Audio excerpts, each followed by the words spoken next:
तो आइए आपके बीच एक नई कहानी लेकर आए हैं।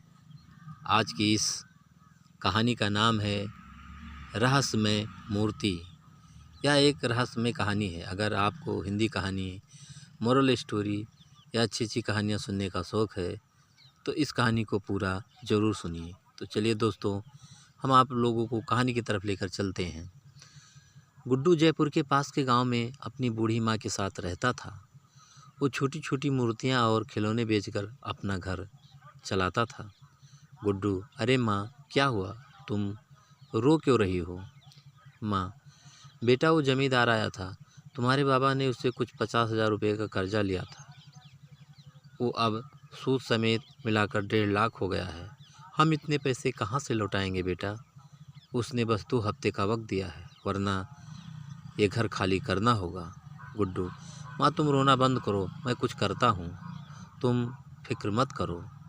गुड्डू परेशान सा पैसे जुगाड़ करने का रास्ता सोचते हुए बाहर निकल आता है। तभी घूमते हुए उसकी नज़र एक बड़े से पोस्टर पर पड़ती है। 10 दिन बाद जयपुर शहर में मूर्तियों का एक एग्जीबिशन होने वाला था। उसे एक उम्मीद की किरण नजर आई। उसने तुरंत वापस लौटकर मूर्ति बनाना शुरू किया और 9 दिन की मेहनत के बाद 10वें दिन मूर्ति लेकर एग्जीबिशन में पहुंच गया। गुड्डू: देखिए सर, ये मेरी सबसे कीमती मूर्ति है। करण सिंधे, एग्जीबिशन का होस्ट: और तुम्हें लगता है ये मूर्ति एग्जीबिशन में रखने के लायक है? गुड्डू: पर क्यों सर, क्या हुआ? कोई कमी रह गई है क्या? करण सिंधे: कमी? गुड्डू, तुम इसे मूर्ति कह रहे हो? ये मूर्ति कहने लायक ही नहीं है, मिट्टी का कबाड़ है, कबाड़। गुड्डू: सर, ऐसा मत कहिए। इस मूर्ति को बनाने के लिए मैंने बहुत मेहनत की है। करण सिंधे: इसे मेहनत नहीं कहते गुड्डू, ये मूर्ति एग्जीबिशन में तो क्या, कहीं पर भी रखने के लायक नहीं है। ले जाओ इसे वापस।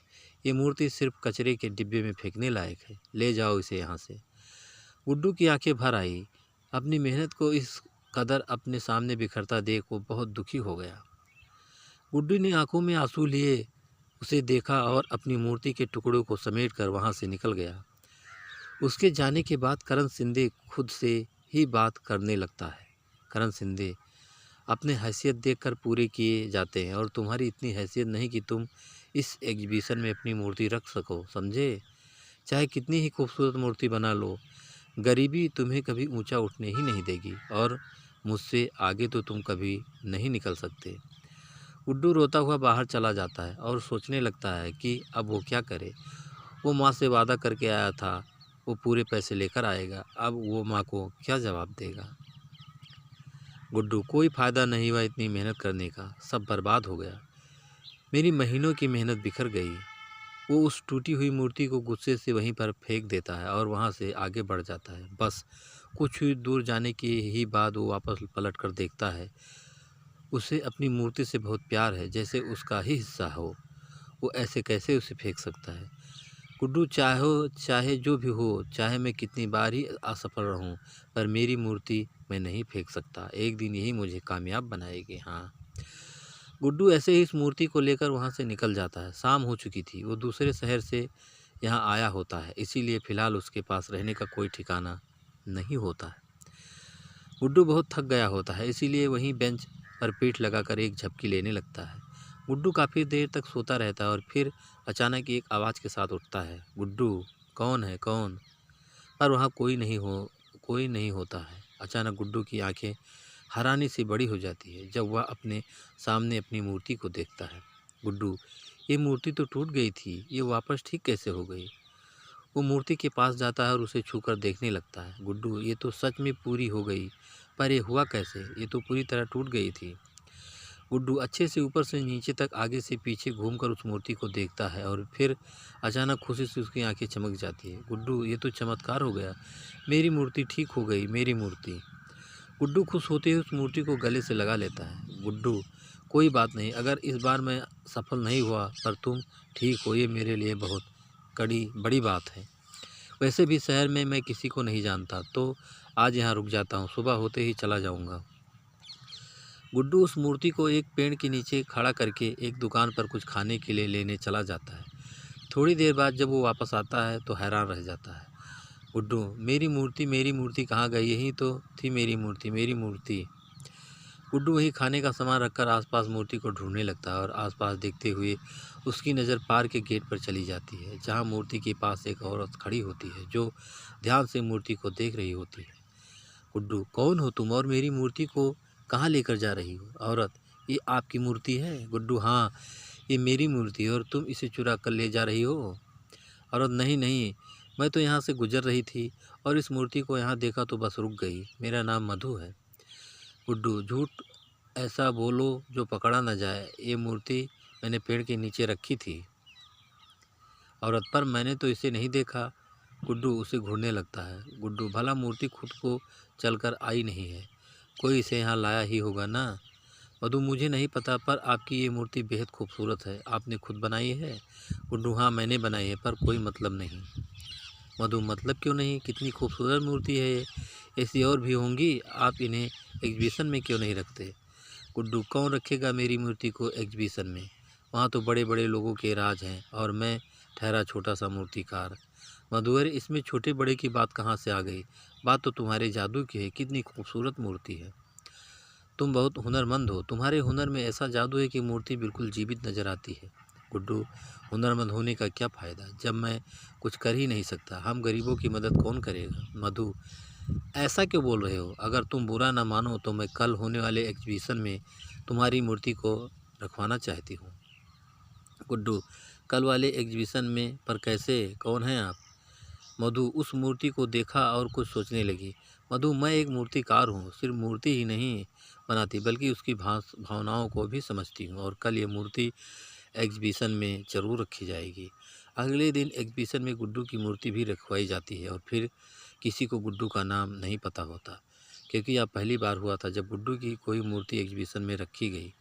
गुड्डू खुश होकर देख रहा था। सबसे ज़्यादा भीड़ उसकी मूर्ति के सामने होती है और ये सब देखकर उसे बेहद खुशी होती है।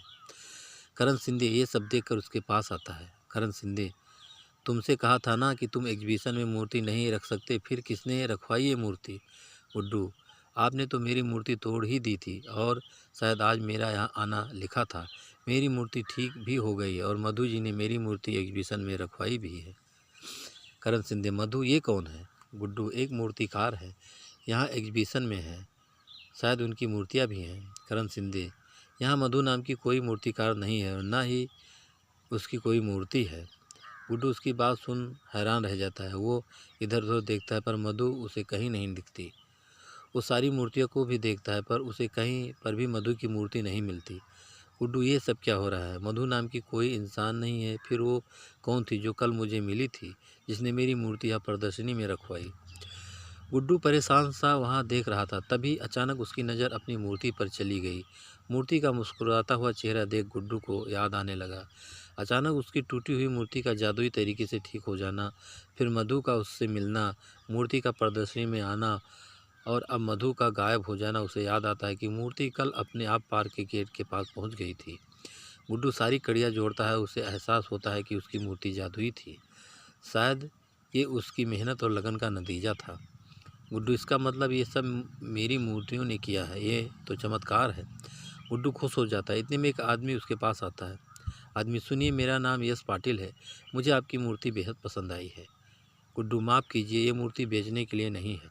आदमी, तो क्या आप मेरे लिए ऐसी ही कोई खूबसूरत मूर्ति बना देंगे? मेरी पत्नी को मूर्तियों का बहुत शौक़ है। गुड्डू, जी। आदमी, मैं आपको मुँह मांगी कीमत देने को तैयार हूँ, प्लीज़ मना मत कीजिएगा। गुड्डू, हाँ ज़रूर, मैं आपके लिए मूर्ति बना दूंगा। गुड्डू को वहाँ कई लोग उस मूर्ति की कीमत लगाने को बोलते हैं पर गुड्डू नहीं बताता, तो वहाँ खड़े कई लोग ने खुद उसे मूर्ति बनाने को कहा था और मुँह मांगी कीमत में खरीदने को भी। गुड्डू ने खुश होकर सबको हाँ बोल दिया। जब वह प्रदर्शनी खत्म करके बाहर आता है तो वहाँ दो आदमी पहले से उसका इंतज़ार कर रहे थे। आदमी, सर, हमने आज प्रदर्शनी में आपकी मूर्ति देखी पर आपने कहा वो बेचने के लिए नहीं है। अगले महीने एक स्कल्पचर एग्जीबिशन होने वाला है, क्या आप उसके लिए मूर्ति बना सकते हैं? सर प्लीज़ मना मत कीजिएगा। गुड्डू, जी ज़रूर, मैं ये काम ज़रूर करूँगा। उसे यकीन हो गया था कि ये सब उसकी मूर्ति ने किया है। वो लोग 2 लाख रुपए एडवांस भी देते हैं, जिससे गुड्डू जमींदार के पैसे चुका देता है। गुड्डू की बनाई मूर्ति इस एग्जीबिशन में सबसे महंगी बिकी और गुड्डू जानता था इस कामयाबी में उसकी जादुई तिलिस्मी मूर्ति का हाथ है, जिसकी वजह से वह इतना आगे बढ़ पाया। उसने आज तक उस मूर्ति को कभी किसी को नहीं बेचा, चाहे किसी ने उसे करोड़ों रुपए ऑफर क्यों न किए हों। इस कहानी से आपने क्या सीखा, नीचे हमें कमेंट में ज़रूर बताइएगा। और दोस्तों, एक लाइक ज़रूर कर दीजिएगा, क्योंकि आपके लाइक से ही हमें मोटिवेशन मिलता है। और दोस्तों, अगर अभी तक आपने हमारे चैनल को सब्सक्राइब नहीं किया है तो प्लीज़ जल्दी से आप हमारे चैनल को सब्सक्राइब कर लीजिए, जिससे इसी तरह अच्छी अच्छी कहानियाँ आप लोगों के बीच पहुंचा सकूं और आप लोग कहानियों का आनंद उठा सके। तो दोस्तों, एक नई कहानी के साथ आपसे फिर मुलाकात होगी, तब तक के लिए नमस्कार।